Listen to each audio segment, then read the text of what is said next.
Hi, Scoos here with Scoos Whiskey Minute, and today we are talking about one of my favorite topics, rye whiskey. What is rye whiskey? Rye whiskey is an American whiskey.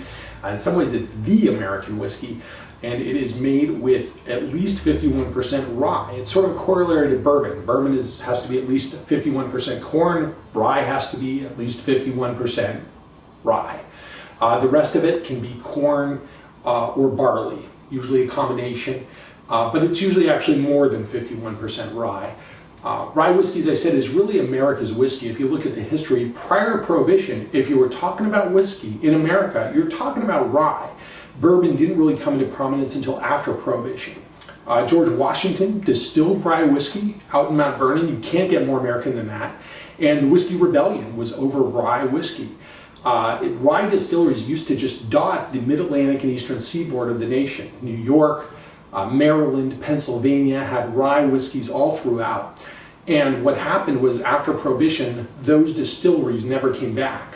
The Kentucky bourbon distilleries stayed around the whole time, so they were able to come back. And rye dropped out of favor to the point where about 10 years ago there were very, very few ryes on the market and people didn't really know what to do with them.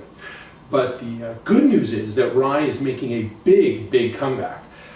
There are new ryes coming out all the time, and there are some really great ryes out there. In fact, I don't know that I've had a bad rye of the many ryes that are out there. Some of my favorites are the Sazerac ryes from Buffalo Trace. There's a Sazerac 6-year-old and 18-year-old, and there's this Thomas Handy rye, which is a cask strength, which means it's undiluted, rye whiskey. It's about a 6-year-old. The Rittenhouse ryes are also excellent. They're made by the Heaven Hill Distillery in Kentucky.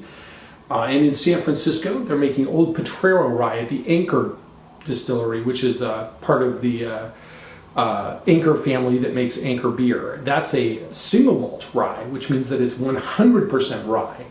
It doesn't have any corn or any barley in it, and it's malted, which means it's allowed to germinate prior to being fermented and distilled, just as barley is in single malt Scotch.